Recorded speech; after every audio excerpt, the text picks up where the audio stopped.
नमस्ते, मेरा नाम है विनय आकाश और आप देखना शुरू कर चुके हैं प्रवास साक्षी का खास कार्यक्रम मोस्ट रिलायबल इन्फॉर्मेशन यानी MRI। दुनिया भर में प्रतिष्ठित कूटनीतिक संवाद कार्यक्रम रायसीना डायलॉग के मंच पर तमाम देशों के प्रतिनिधि पहुंच चुके हैं। विदेश मंत्रालय और ऑब्जर्वर रिसर्च फाउंडेशन संयुक्त रूप से इस सम्मेलन का आयोजन कर रहे हैं। इस वैश्विक सम्मेलन के चलते रायसीना हिल्स एक बार फिर से चर्चा में है। भारत की G20 अध्यक्षता की पृष्ठभूमि में इस वर्ष का संस्करण विशेष महत्व रखता है। 2500 से अधिक प्रतिभागी व्यक्तिगत रूप से संवाद में शामिल होंगे और कार्रवाई विभिन्न डिजिटल प्लेटफॉर्म पर लाखों लोगों तक पहुंचेगी। ऐसे में आइए जानते हैं कि आखिर क्या है रायसीना डायलॉग। पीएम मोदी करेंगे 8वें संस्करण का उद्घाटन। विदेश मंत्रालय द्वारा जारी बयान के अनुसार भू राजनीतिक और भू रणनीतिक विषयों पर भारत का प्रमुख सम्मेलन रायसीना डायलॉग 2 मार्च को अपने 8वें संस्करण के साथ आ रहा है और प्रधानमंत्री नरेंद्र मोदी इसका उद्घाटन करेंगे। ऑब्जर्वर रिसर्च फाउंडेशन के सहयोग से विदेश मंत्रालय 2 मार्च से 4 मार्च तक इस कार्यक्रम का आयोजन कर रहा है। 2 मार्च को प्रधानमंत्री नरेंद्र मोदी इस डायलॉग का उद्घाटन करेंगे और इटली की पीएम जियोर्जिया मेलोनी उद्घाटन सत्र में मुख्य अतिथि के तौर पर शामिल होंगी। रायसीना डायलॉग 2023 में 100 से अधिक देशों के प्रतिनिधियों की भागीदारी होगी, जिसमें मंत्री, पूर्व राष्ट्राध्यक्ष और सरकार के प्रमुख, सैन्य कमांडर, उद्योग के कैप्टन, प्रौद्योगिकी के नेता, शिक्षाविद, पत्रकार, रणनीतिक मामलों के जानकार व विशेषज्ञ शामिल होंगे। रायसीना डायलॉग क्या है? इसका नाम रायसीना हिल्स के नाम पर पड़ा है, जहां देश के प्रशासनिक ताकतों के कई अहम विभाग मौजूद हैं।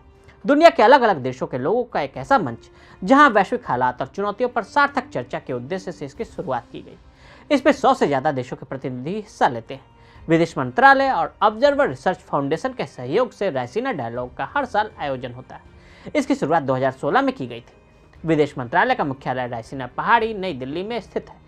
इसी के नाम पर इसे रायसीना डायलॉग के नाम से जाना जाता है। रायसीना डायलॉग के मुख्य एजेंडे भविष्य के लिए एक नई दृष्टि के साथ पश्चिम एशिया और उत्तरी अफ्रीका के देश अपने लोगों के साथ जुड़ने वाले अन्य लोगों के लिए एक अवसर पैदा करने पर ध्यान केंद्रित कर रहे हैं। वे कौन सी रचनात्मक साझेदारियां हैं जो इस क्षेत्र को आकार दे रही है और इस सहयोग को कौन चला रहा है? सहयोग के कौन से स्वरूप और प्रारूप सबसे अधिक फलदायी है?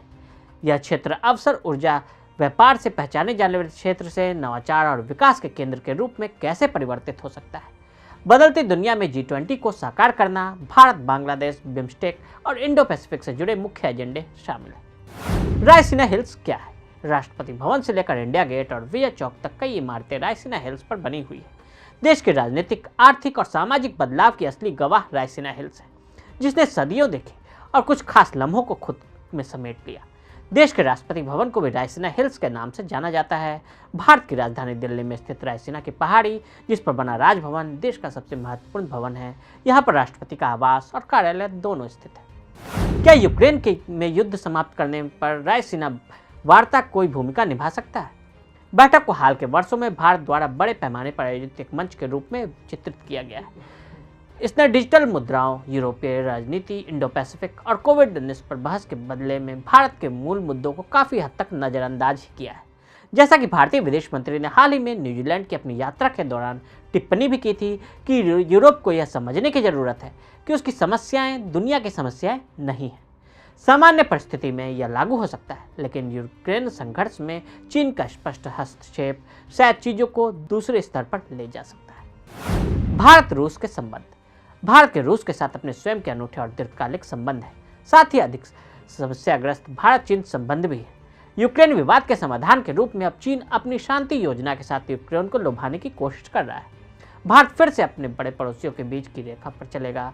देश को लगभग 60% हथियारों की आपूर्ति रूस करता है और अभी भी संयुक्त राष्ट्र सुरक्षा परिषद का वो एकमात्र सदस्य है जो जम्मू कश्मीर के विवादित क्षेत्र पर भारत के दृष्टिकोण का समर्थन करता है। तो आज हमने आपको रायसीना डायलॉग के बारे में बताया। आज के लिए दे इजाजत। ऐसी रिपोर्ट्स को देखने के लिए प्रवास साक्षी के साथ लगातार बने रहें। वीडियो को देखने के लिए फेसबुक और ट्विटर पर फॉलो करें, यूट्यूब पर प्रवास साक्षी को सब्सक्राइब करें।